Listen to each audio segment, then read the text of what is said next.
Esperança de Orival Lopes, número 89. Nos cumprimentos, responda: vou bem. Não fale: vou mais ou menos. Ou vou levando a vida. Muito menos: vou mal. São expressões negativas. Indicam que você está insatisfeito com a vida. Diga: vou bem. Estou com saúde. Ou estou feliz. Mostre-se em paz. Assim você inicia uma conversa construtiva. A sua disposição predispõe quem ouve a ser positivo, impede o negativo, faz nascer soluções verdadeiras, cria harmonia. Marca um bom início, sinal de um final feliz. Mostrar alegria e paz é garantir o diálogo sadio. Não apenas aguente, mas viva. Não faça seus dias como se carregasse pesada carga. Com a mente fixa em aspectos de tristeza, você tem que apenas suportar ou aguentar. Mas a vida não é para ser suportada ou aguentada. Ela tem que ser vivida, louvada em seu conteúdo belo e atraente. Procure viver integrando alegria e responsabilidade, otimismo e tranquilidade. Dê atenção ao lado bom de tudo. Note beleza ao seu redor. Perceba como os outros precisam de você. Sinta-se útil. A vida responde de acordo com o que você lhe dá.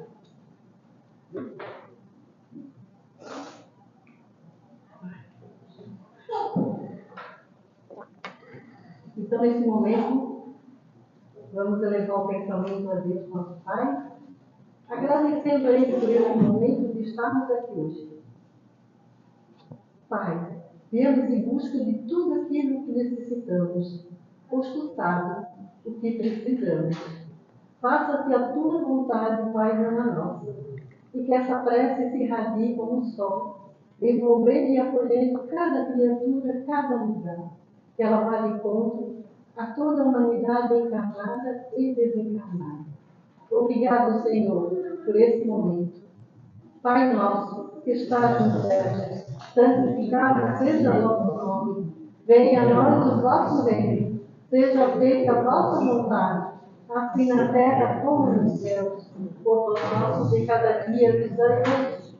Perdoa, Senhor, as nossas ofensas, assim como nós perdoamos a quem nos tem ofendido. E não nos deixeis cair em tentações, mas livrai-nos de todo mal. Que assim seja. E assim, Pai, com a tua permissão, pedimos para dar por aberta a palestra da noite de hoje. Seja bem-vindo, Pai. Obrigado.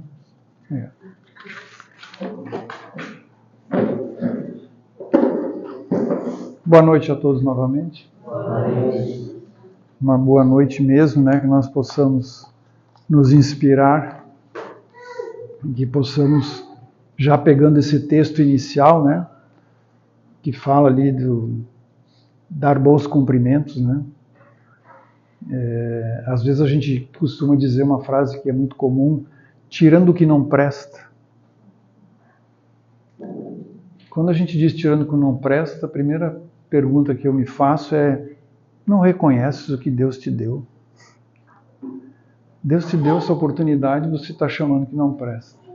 Estás vivo. Ah, mas eu estou mancando, estou com dor, mas estás vivo. Com possibilidade de mudanças, né? Então sempre a gente tem possibilidade de mudança. E as mudanças, elas passam pela vontade. Nós é que precisamos nos encaminhar para essa direção, né? E quando a gente ali vê o Pai Nosso, eu gosto de pegar muito o Pai Nosso porque ele é tão curto e tão significativo, né?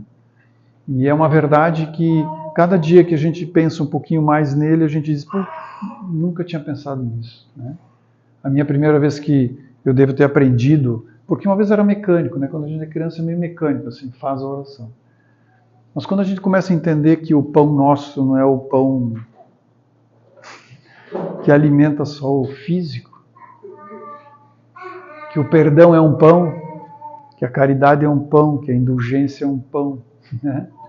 Que a evolução espiritual que a gente tem é um pão que a gente pede, que a gente quer que o progresso espiritual que a gente desenvolve aqui na Terra seja cada vez melhor. Esse é o pão nosso de cada dia.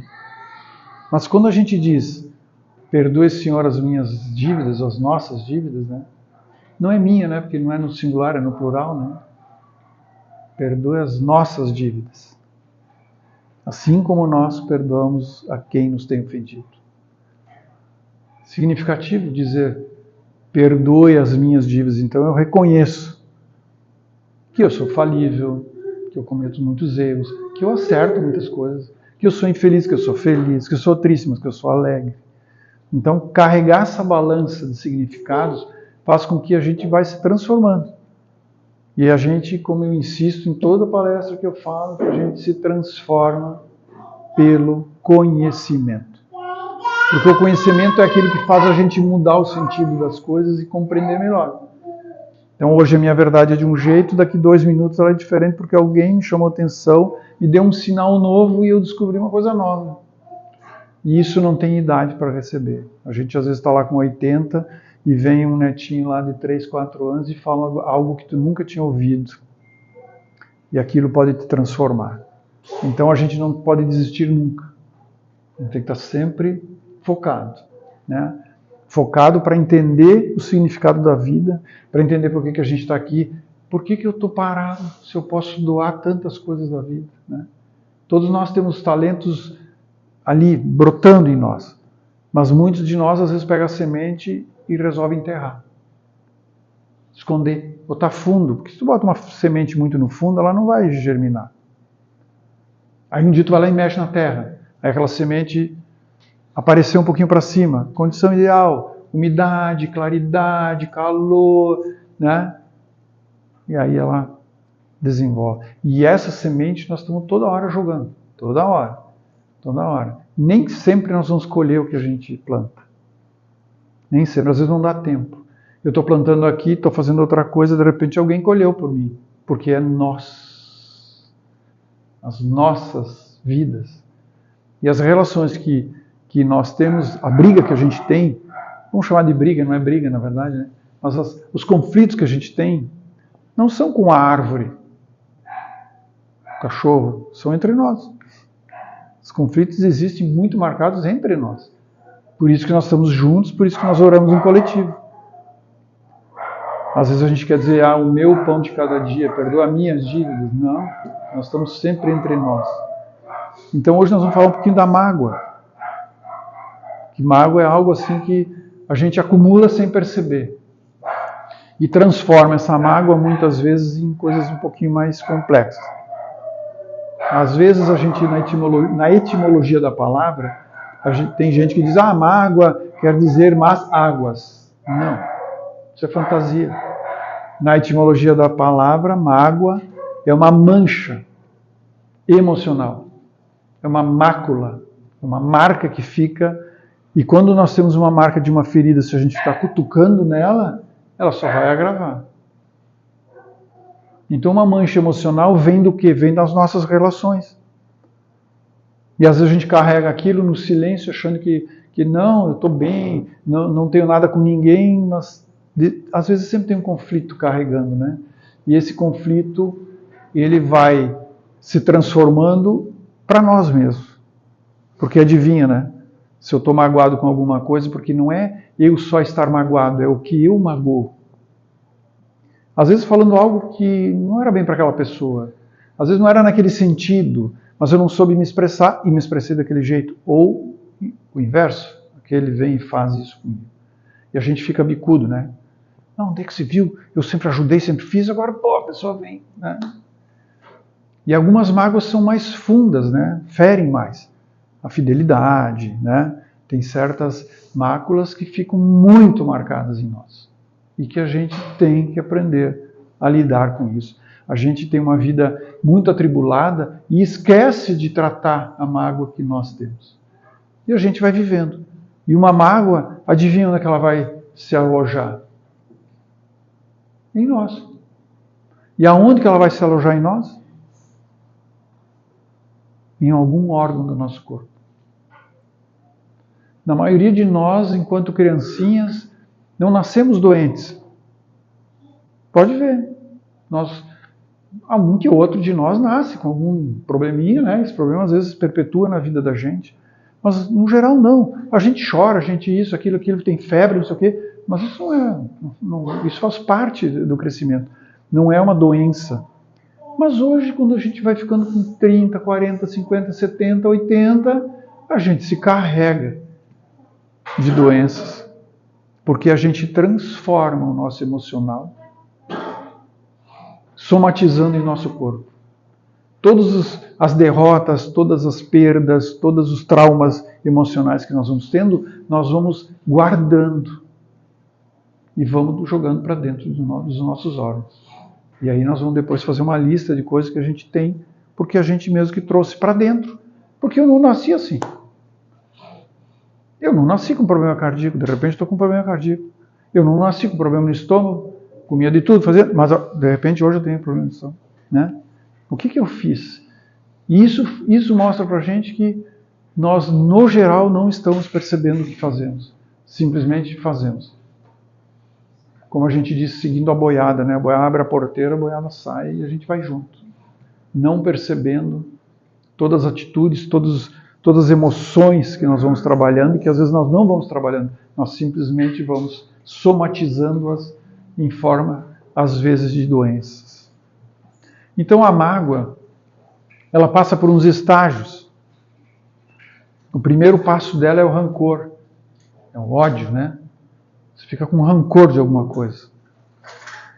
E você fica espumando, como a gente diz, fica com ódio daquela relação. E às vezes a gente fica com ódio sem perceber que a gente está ficando. Simplesmente a gente não aceita. Né? E às vezes a gente quer afastar da pessoa e às vezes não consegue, porque ela está na tua relação. Né? Às vezes está dentro da tua relação. Está dentro da tua família, dentro dos teus filhos. E às vezes fica ali, magoando, fica machucando. Porque tu às vezes não sabe falar, não sabe coordenar aquele movimento e isso vai agravando. Então a consciência nossa é acordar para tudo que se passa. Tudo. Tudo que acontece tem que estar atento. Não a notícia, não o youtuber, não é nesse sentido.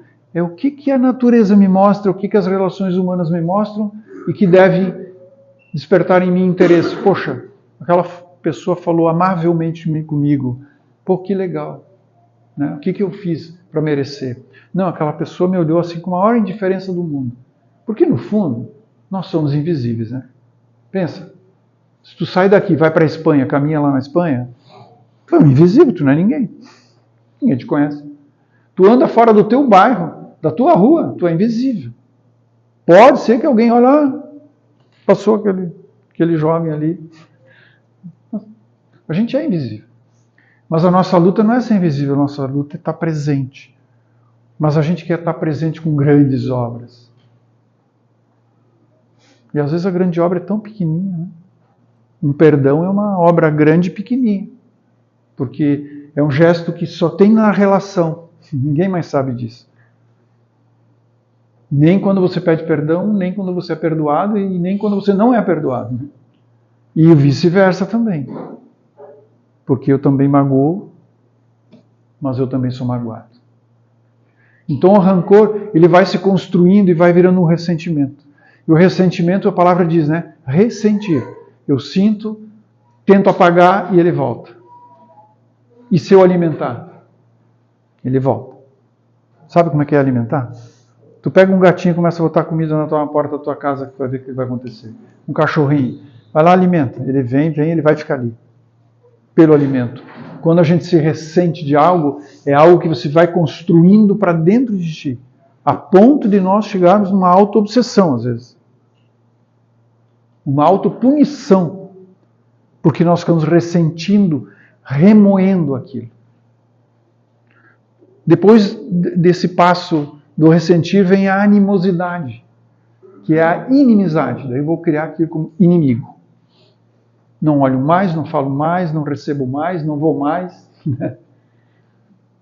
E aí tu está num grau um pouquinho mais agudo. E quanto mais agudo nós estivermos, maior serão as feridas deixadas em nós mesmos e em nossos órgãos. E para encerrar, nós passamos para o nível da amargura, da tristeza. Ficamos amargos com aquela relação. Não queremos mais. Vamos fazer uma paródia. A paródia é uma história que eu vou me colocar na história só para a gente ter uma boa noção de como que é. Eu tenho um sítio, tem um lago, e nesse lago tem muitos patos. Os patos andam para cá para lá, né? Suavemente, nadando, entram, saem. Um determinado dia, 2 patos se aproximaram e resolveram brigar. E pato, quando briga, bate a asa, bica, grita, e um no outro. Mas a briga de um pato ela não demora 5 minutos. Ela termina, os patos se afastam, cada um nada para um canto do lago, eles batem muito as asas. Por que eles batem a asa? Se fosse um homem, eu bateria as asas para largar as energias. Né? Para! O que eu estou alimentando isso? Ela bate as asas. Eu não sei bater as asas. Ok, faça oração. Está batendo as asas. Está se aliviando daquela carga negativa que você mesmo está construindo. Não é que tu recebesse, é que você está construindo. E eles se afastam. Dia seguinte, tu acorda, vai lá e eles estão andando juntos. Novamente. Nem estão dando a mínima, né? Porque passou. Não ressentiram. Vamos pegar no lugar dos patos 2 seres humanos? Eles brigaram. Antes de dormir, você já está assim. Se esse pato passar na minha frente de novo, eu mato esse pato. E eu vou estrangular. Ele que pensa que vai entrar no meu território e tomar conta daqui. Não, aqui sou eu que mando. E essa vez eu fiquei quieto, mas na próxima ele vai ver quem eu sou. E aí a gente vai alimentando. Sabe como é alimentar um monstro? Ele vai crescendo. E a gente não bate as asas, né, para expandir aquela energia e dizer assim, meu Deus, o que eu estou fazendo? Para que eu não preciso disso? Mas o homem faz isso. Ele vai crescendo, ele vai se aprisionando num pensamento naquela direção. Quando a gente se aprisiona naquela direção, a gente fica escravo daquilo. Quem fica feliz? O ego da gente. Porque o ego adora, né? Ver a gente com culpa, ver a gente se arrasando todo, porque daí ele nos domina. Mas eu não posso acusar o ego. Sou eu mesmo. Sou eu mesmo que estou lá, tomando o lugar daquele pensamento ruim, e eu vou mastigando, vou me aprisionando no outro. Olha que ridículo. Tu passa uma vida pensando no outro. O outro está vivendo, talvez a vida dele nem está dando bola, porque aquilo não entrou na cabeça do outro. Mas se entrar na cabeça do outro, ele vai fazer que nem o pato de cá. Ele vai fazer lá a mesma coisa. Eu, a próxima vez que pegar ele, eu vou trucidar aquele pato. Né? Isso acontece muito no trânsito, né? Um passa na frente do outro, e o cara de repente vira uma monstruosidade. E de repente dá um acidente ou dá uma briga daquelas fatais. Porque a gente tem o prazer de alimentar aquilo. Mas para quê? O que é que nós ganhamos com aquilo? Então pensa assim, ó, quando você está tenso, o que acontece com o teu físico? Ele fica assim, né? Como se fosse todo transformado. A gente não pode dizer, e a ciência nem fala sobre isso, que a mágoa seja a causa da doença X ou Y. Não está relacionado. Mas na medicina se comprova que muitas doenças diagnosticadas, quando analisado o seu passado, 2, 3 anos atrás, estava lá traumas, baques emocionais profundos, solidão, tem um monte de coisas que não puderam ser resolvidas e elas vieram se transformando num diagnóstico de problema de saúde. Porque a gente somatizou. A gente pegou todo aquele ódio, aquela raiva e não conseguiu botar para fora. E botou tudo para dentro. Lembra que tem às vezes as pessoas dizem assim, não, tu tem que tirar os sapatos, pegar os pezinhos descalços, vai caminhar no gramado, vai caminhar na areia, na terra, para descarregar. Vai, isso é o pato lá batendo as asas. Nós precisamos. Porque quando a gente pensa nisso, você se conecta com o restante da natureza. Por quê? Cá para nós, né? Nós somos 0,001% da natureza. Todo o resto é natureza. Nós não somos muito significativos. A gente é que acha. Porque a gente acha que a nossa obra sempre é a maior. E ela é necessária só. Nós estamos aqui cumprindo um papel. Por isso que a gente não diz, tirando o que não presta, está tudo bem. Poxa, mas tirando o que não presta é exatamente o que Deus te deu. Ele te deu isso para te acordar e tu diz que tirando o que não presta é uma maravilha. Como? O melhor que Ele estava te dando, você nega. Por falta de percepção. Por falta de estar atento. Estar atento assim, eu estou mal sentado, me arrumo. Eu estou comendo muito, eu diminuo. Eu estou comendo muita gordura e se o médico está lá me falando para me parar, reduz um pouco. Ah, mas é tão bom. Claro que é, mas tu vai devagarinho. Vai devagarinho. É pensando em ti. Cada um de nós tem que pensar em si. Não dá tempo de pensar no outro. É um turbilhão de coisas aqui dentro. O pensamento está dia e noite falando comigo. Eu estou na rua vendo, falando, vendo, discutindo, discursando, né? E aí tu tem que acalmar esse teu espírito, né? Muitos chegam ao ponto de ter aquela síndrome do pensamento acelerado, né? Pensa que não dorme. Vira depressão, vira ansiedade e não dorme. Acorda e fica pensando no dia seguinte. Calma, o dia seguinte nem chegou. Acredita que Deus disse assim, ó, o dia de amanhã já vem com o seu próprio mal. Espera ele chegar, porque junto com o mal vem o bem. Porque não é o mal, é a lição. Mas nós temos uma dificuldade de ter uma lição difícil, né? Lembra na escola, quando a gente pegava um professor que tinha uma disciplina que a gente tinha dificuldade, como é que tu entendia aquilo? Tu tinha ódio às vezes daquilo, mas tu tinha que ter preparado espiritualmente para poder dizer assim, não, ok, eu tenho dificuldade aqui, vou pelo menos passar na disciplina, mas vou tentar entender um pouquinho. Aprender porque a lição era essa. A lição era oferecida para nós. Então toda a obra que nós fizemos, nós pensamos que é nossa, mas não é para nós. É nós que eu digo eu, né? Não é para mim, é para nós. Porque a obra do dentista que mexe no meu dente é a obra dele, porque eu não sei mexer no meu dente. A obra que o cardiologista tem, que mexe no meu coração, é obra dele. Eu não consigo mexer no meu coração, não sei ler aquelas imagens, aquelas coisas, não sei interpretar. Ah, mas então estudou medicina, aí não sabe tocar um instrumento, daí o outro sabe tocar um instrumento, né? Porque nós somos esse conjunto, essa orquestra que toca junto, né? Toda hora tocando junto, todos os instrumentos. Deu vontade de contar uma história que eu contei já aqui, que eu acho que vou ter que contar de novo, que às vezes a gente repete. Jesus repetiu demais. Ele botou no Evangelho, tudo que tu lê cai na mesma coisa. Tudo cai no mesmo princípio, a bondade. Nós sermos mansos, nós sermos receptivos para entender o outro, para poder perdoar, para poder auxiliar, para poder ser caridoso. Está sempre falando a mesma coisa. Só que ele fala isso há mais de 2000 anos, né? E antes dele, outros já estavam falando exatamente essa linguagem, que o homem precisava ser assim. Aí quando a gente olha para a época medieval, vamos supor assim, que é mais próxima, de que a gente talvez entenda um pouco, e a gente viu muito filme, viu muita história, tu acha assim, pô, da medieval para agora nós evoluímos muito, né? As casas eram um balaio de gato, como a gente diz, né?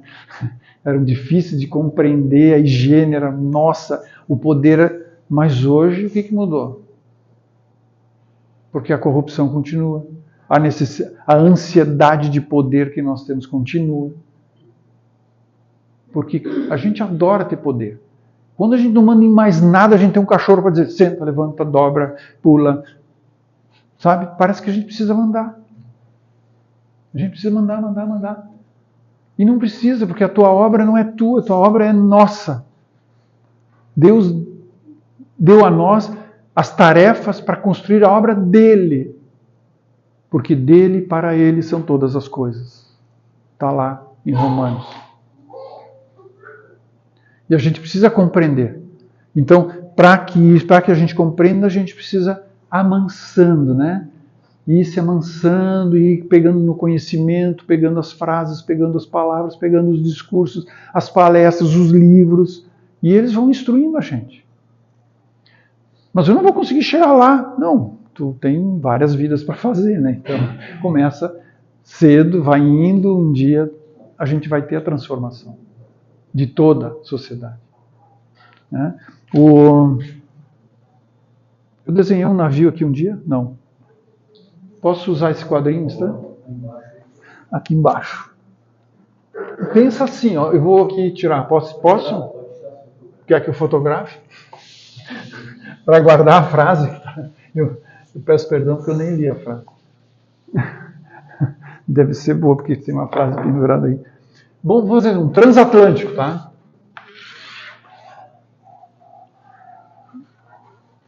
Esse é um transatlântico. Lembra que o transatlântico tem 18, 20 andares de altura? Certo? Cheio de janelinhas. E ele está lá no mar andando. Qual a janelinha que tu queria estar? Seja sincero. A primeira, na frente. Quem queria estar na última atrás? Ninguém, né? Então, eu vou botar vocês na última embaixo, bem pertinho do perigo, da água ali. Todos nós queremos estar lá. Mas não é para todo mundo. Não cabe todo mundo naquela cabine. Não cabe. Porque todos nós estamos construindo o que tem dentro desse navio. Agora eu pergunto assim, se esse navio andar 100 metros, esse aqui andar 100 metros para frente, o que aconteceu com esse aqui? Andou 100 metros. Viu como todos nós andamos juntos? Não tem como. E é sempre para frente. O navio vai todo mundo. E se o da frente quiser, não vou, ele não vai ninguém. Se o de trás ficar puxando, ele não vai ninguém, nem o da frente vai. Nós estamos no mesmo barco. Só que alguns estão mais embaixo, outros estão mais no meio, outros estão mais em cima. Alguns estão na cabine interna, não estão nem na janelinha. Estão lá no meio. Só tem um cubículo para dormir e um banheiro. Mas é o barco andando. Nós somos esse barco. E a gente acha que a gente é a estrela. Porque a gente assistiu Titanic, né? Titanic estava lá na frente. Achou que aquilo é um filme. Né? O nosso filme é outra realidade. É uma realidade que nós precisamos construir juntos. Juntos.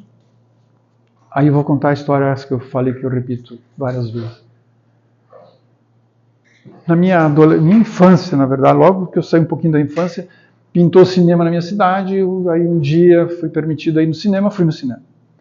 Eu só lembro que eu era tenra idade, talvez 12 anos, sei lá. Eu pude ir no cinema, o cinema era um filme italiano, eu só lembro de uma vila italiana. Sabe aquelas vilinhas cheias de casinha bonitinha, com as ruelas estreitinhas, e chegava num ponto, tem uma praça seca, né, toda pavimentada, com a igreja, com o poder, com a... etc. e tal. E eu morava nessa vila. É claro que eu não morava, né? Só estou fazendo uma paródia. Eu morava nessa vila. Mas eu era, digamos assim, aquela ovelha desgarrada. Toda família tem um pouquinho, alguém, né? Que a gente acha que aquela ovelha está desgarrada. Não. Aquela ovelha foi colocada na tua família porque precisa estar lá. Por ela e por ti. Eu vou trabalhar a vida inteira para sustentar, porque não faz nada, blá, blá, blá. Pensa por que tu estás recebendo esse presente de Deus. É difícil de achar um presente, né? Já pensou você numa cama de um leito hospitalar, de uma UTI, e você ter que agradecer por estar lá? Porque tu está tendo a oportunidade de estar lá, senão tu estaria morto, talvez. Olha só. A mesma coisa, né? Aquela ovelha desgarrada está ali porque ela precisa. E a gente tem isso na família, um filho que vai mais, um filho que vai menos, um primo, um parente, um tio. Ok. Quem está do lado tem que continuar auxiliando. Para que ele se desenvolva, para que ele desperte. Então nessa vila, eu era dessa família. O padre quis montar uma orquestra, porque vila pequena, no máximo tinha um padre, um coordenador da municipalidade. E aí, então, ele começou a montar uma orquestra. Como ele sabia que eu tinha essa dificuldade, eu já tinha 25 anos, então eu era um homem já, porque naquela época 25 já era metade da vida, né? Já era um homem, já precisava fazer alguma coisa, não fazia. E a família insistia, mas todos os irmãos tinham feito coisas e tinham partido, estavam fazendo suas atividades, e eu estava lá travado. Então eles convidaram para que eu, falaram com meu pai, pediram a permissão que eu participasse da orquestra. E aí eu comecei a ensaiar. Durante um ano ensaiava lá na praça, do lado da igreja tinha uma construção que era um anfiteatro, e que ali tinha uma escadaria assim, que a banda ia se montando ali, maestro ensinando os instrumentos, todo mundo tocando e tal, e eu participando da banda. Só que eu não queria que meu pai ou alguém da família fosse lá ver. Porque, não, deixa, um dia nós vamos tocar em público e daí todo mundo vai ver. Mas o meu pai, como todo pai, saiu pé a pé, né? Para ir lá ver o que eu estava fazendo. Então, como o teatro tem aquelas anticâmaras, né, com aquelas cortinas para o som não entrar e não sair, nós entramos, nos postamos, o maestro afinou os instrumentos, todo mundo deu aquela ensaiadinha, e aí começou uma música. E meu pai estava lá, na fresta do tecido, olhando, e eu não estava vendo ele. Aí a banda começou a tocar, 5 minutos de música, o violino, o piano, a fanfarra e todo o violoncelo, todo mundo tocando. E eu lá naquele cantinho em cima, parado, não estava fazendo nada. No finzinho da música, o maestro deu aquela varinha, né? Deu aquele movimento assim como que indicando a mim que eu devia fazer algo. E aí eu levantei 2 pratos, conhece aquele prato de bater assim, aqueles pratos de banda? A música terminou e eu achei. O que será que meu pai pensou? Ficou mais indignado ainda. Porque, como meu filho vem aqui ensaiar para bater um prato? Nós estamos batendo prato. Quantas vezes nós batemos prato? E nós não somos significativos? A banda precisava de alguém para bater o prato. A pessoa que estava lá tocando não podia largar o violino para pegar um prato para bater. Precisava ter alguém para bater o prato. Se alguém de nós faz leis, alguém de nós limpa a rua, alguém de nós constrói a casa, alguém de nós faz a medicina, porque tem que ter cada um uma função. Legal, né? Você pensar que você é significativo mesmo batendo um prato. Porque se eu me sinto significativo batendo um prato, eu não vou aceitar mágoas. Eu não vou ressentir as ofensas. Porque se eu ressentir as ofensas, eu fico doente. Minha família é bem legal, assim, porque do lado da minha mãe, morreram de câncer. Do lado do meu pai, de coração. Olha que legal. Então, na genética, eu tenho os dois, né? Aí eu olho para mim assim, olho para os dois. Não, pai e mãe, vô e vó. Não, eu não vou deixar isso em mim. Pode ser que até morra de uma coisa dessa. Mas eu não estou permitindo isso. Porque eu não quero me ressentir daquilo. Não quero ficar pensando naquilo. Não, eu vou espantar aquilo. Vou passar uma vida... tem um câncer de pele e tal. Coisa pequena. E amanhã eu posso morrer de câncer ou de coração. Né? Mas o meu pensamento não é de ressentir. O meu pensamento é de me preservar. Porque eu preciso... Todos os meus talentos que eu tenho, eu preciso dar. É dando que você recebe. O passarinho está lá no ninho, sendo alimentado, sendo aquecido. Quando ele cresceu, que ele está com as penugem prontas, a mãe vai chegar nele e fazer assim, ó. Vai. Não vou. Vai, eu te empurro. E ele vai. Eu brinco, né, que se ele cair num gramado e tiver um gato por perto, talvez não durou muito, mas se não tiver, ele vai bater asa de novo e vai voar. Então a gente luta por liberdade. E a gente vai com 50 anos, cada dia mais pegando toda aquela grade que era o ninho, a gente vai puxando as varetas, né? Tum, tum, tum, tum, e vai se cercando. E vai se fechando. Vai somatizando uma energia negativa. Pensa assim, ó, a mente e o corpo estão juntos. Se a mente vibra negativamente, adivinha o que vai acontecer com o corpo? Eles não estão separados. Então, se eu vou me gradeando, vou me fechando. Eu já sou um velho. Eu já não... Gente, tu vai semear a vida toda. Até no último instante da tua vida, lá no leito de morte. Talvez você diga uma palavra que é uma semeadura fantástica e que os seres que estavam ali ao teu redor precisavam ouvir. E às vezes a palavra fantástica, perdão por tudo que eu fiz de errado com a minha família. Seria já o suficiente. Na química tem uma composição que, assim, a célula, ela tem X átomos. Então, por exemplo, uma célula óxido, ela tem X átomos. Eu posso botar mais uma quantidade de átomos. Só que até um certo ponto, senão ele explode. Então, quando eu começo a botar, entra o latim, né? A palavra latim, per. Então, óxido, quando está no peróxido, significa que aquela célula está agregada de mais átomos. O manganês, permanganato. Se eu correr, é uma coisa. Se eu percorrer, é outra. Porque se eu estou percorrendo, eu estou olhando. Se eu estou correndo, eu só estou correndo. Então, tudo que tem um per, dá o máximo daquilo que você pode dar. Quando a gente traz para o homem, para a humanidade, para o amor, que é o que Jesus nos ensina todo o tempo, ele fala que nós temos 2 pontos grandes, né? O orgulho, né? Que é um lado, digamos assim, necessário, né? Às vezes prejudicial, mas ele é necessário também, porque o orgulho ele tem que estar encoberto pela discrição, né? Tem que ser discreto.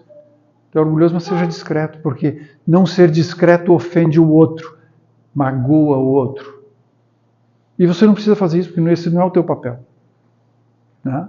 Eu tenho raiva. Se eu botar para fora a minha raiva, eu vou machucar alguém que não tem nada a ver com aquela raiva. Então eu tenho que respeitar o outro. E a caridade. E a caridade é o quê? É doar. É doação, é doação, é doação. Não só das coisas materiais. Elas também são necessárias. Mas tem muito mais coisa para doar, que é muito mais importante. Então, quando eu quero doar ao máximo, eu ponho o per na frente. Aí ficou perdoar. Essa é assim, a carga máxima que a gente pode fazer. Então, quando a gente põe esse per da doação, perdoar, nós alcançamos o máximo que nós podemos da doação. É mais do que dar um objeto, mais do que dar um abraço, mais do que dar um olhar, e que são todos importantes, né?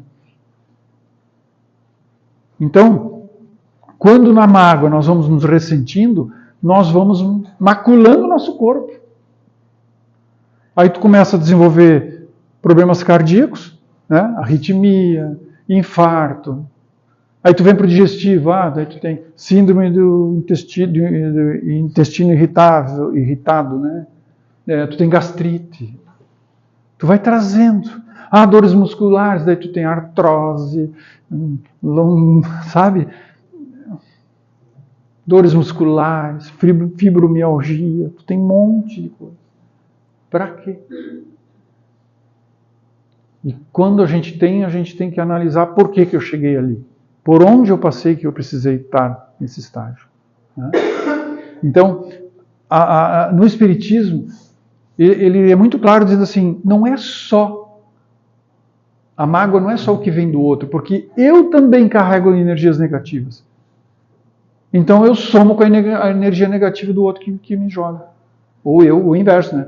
Por que o outro recebe? Porque eu também tenho energias negativas, que fazem parte do meu equilíbrio, eu tenho que buscar o meu equilíbrio.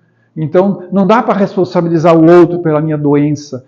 Eu estou assim porque eu me magoei, porque eu fui traído, porque eu fui isso. Não, porque eu fui odiado, porque eu fui abandonado, não sei. Não, porque eu também carrego. Então, eu também sou responsável. O Espiritismo não deixa a gente fora.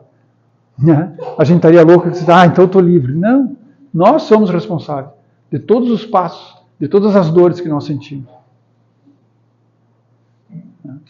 Então, é importante que a gente vá sempre pensando nesse sentido, né? Quando a gente na mágoa, né? Quando a gente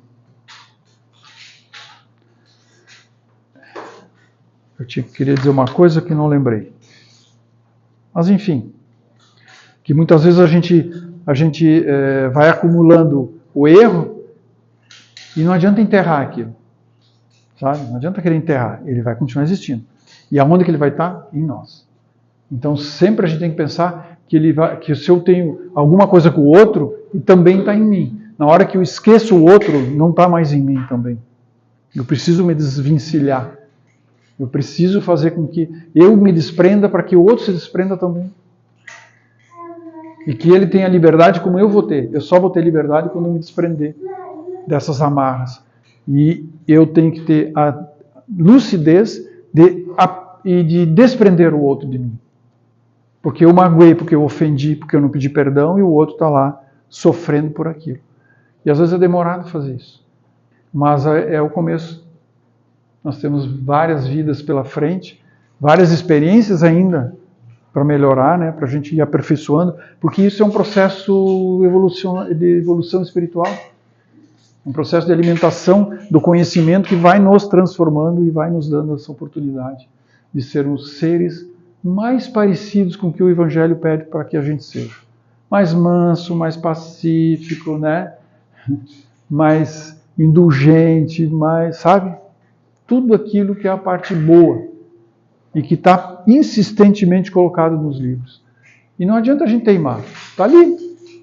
A gente teima, né? É como um pai diz para um filho, aqui tem um buraco logo ali adiante, tu cuida, mas o filho vai. Ele tem que ir mesmo, só que ele sabe que tem um buraco. Ele vai cair, mas ele sabia que tinha um buraco. É diferente do que ele cair por ignorância, por não conhecer, né? Então a gente tem como referência o Evangelho. E ele nos guia de uma forma assim muito lúcida, abre o caminho com as luzes naquela escuridão que a gente vive, e ele que vai abrindo o caminho para nós, vai mostrando onde a gente pisa. E mesmo se a gente pisa em falso, né? No mundo de hoje, eu nunca vi tanta mentira, que agora está fácil de divulgar, né, pelo celular, por tudo. Eu nunca vi tanta mentira. Eu fico espantado, acho que meu avô estaria mais indignado ainda. Meu bisavô, então, que lá também tinha. Mas o grau hoje, assim, é descarado. A gente vê pela corrupção que nós, como povo Brasil, temos que passar. Mas nós estamos poluídos por isso. Ou nós somos assim.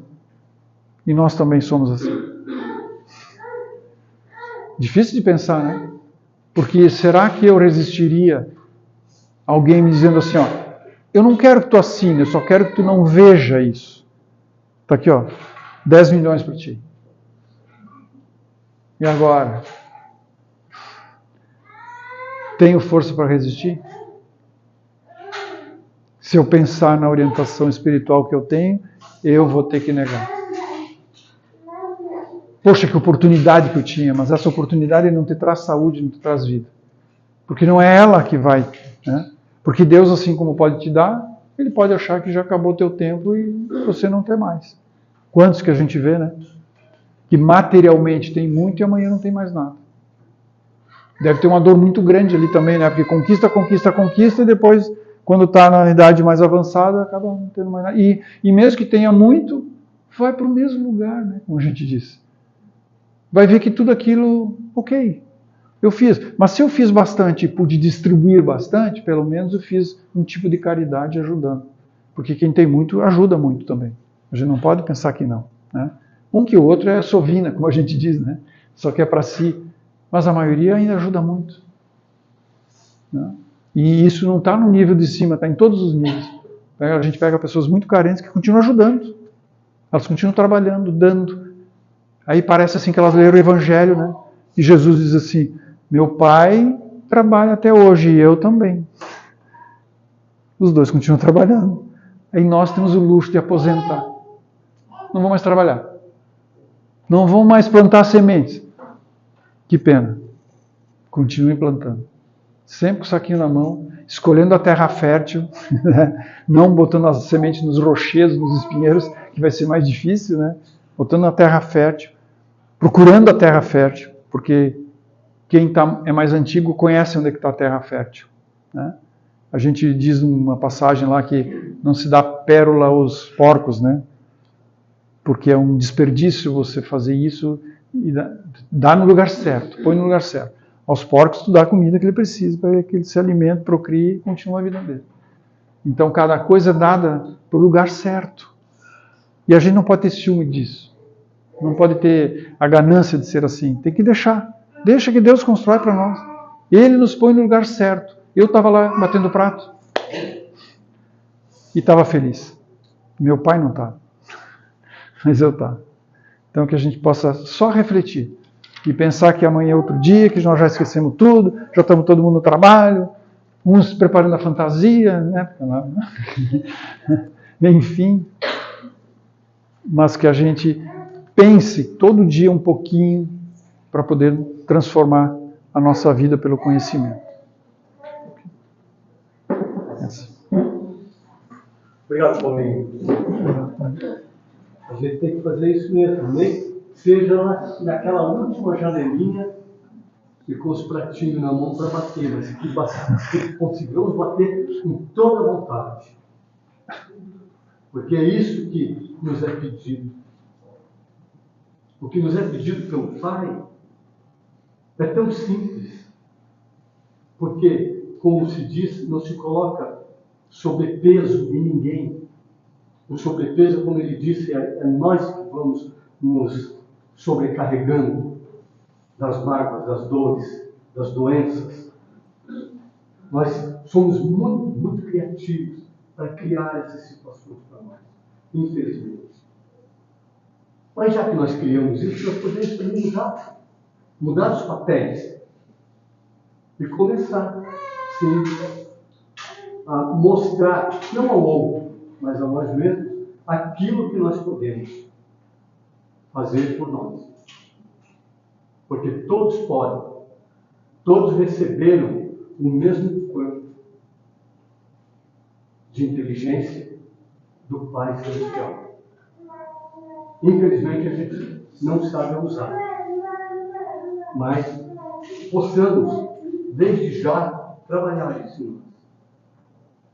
E há quem diga assim, mas é tarde, né, Paulo? Mas não tem nada de tarde, não.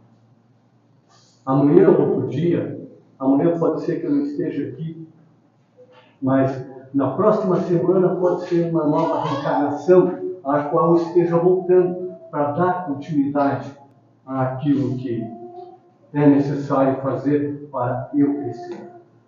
Vamos fechar nossos olhos, agradecidos que somos pelo que acabamos de ouvir, porque era realmente o que necessitávamos ouvir nesta noite. Fomos sim os felizes de estar aqui, porque com certeza se nós praticar, não seremos mais o mesmo. De hoje, quando aqui adentramos. Pai, obrigado por este momento, por esse instante ao qual nos colocou diante das situações que nós precisamos quebrar nós. Nesses dias de dificuldades ao qual enfrentamos, mas que possamos enfrentar com tranquilidade, com harmonia, para que o dia de amanhã se torne melhor. E desta forma, então, em agradecimento, nós dizemos: Pai nosso que estás nos céus, santificado seja o vosso nome. Venha a nós o vosso reino, e seja feita a vossa vontade, assim na terra como nos céus. O pão nosso de cada dia nos dai hoje. Perdoai, Senhor, as nossas ofensas, assim como nós perdoamos a quem nos tem ofendido. E não nos deixeis cair nas tentações, e livra-nos de todos os males, agora e sempre que assim seja. E desta forma, então, agradecemos a espiritualidade que atua conosco nesse ambiente, a nossa Mãe Maria de Nazaré e a Jesus, que é a ponte que nos leva ao Pai. Paulo, muito obrigado que Obrigado. teu retorno possa ser tranquilo. E a todos, a gente pede que permaneça observado o trabalho continua na sala de paz. Muito obrigado. Todos serão chamados para a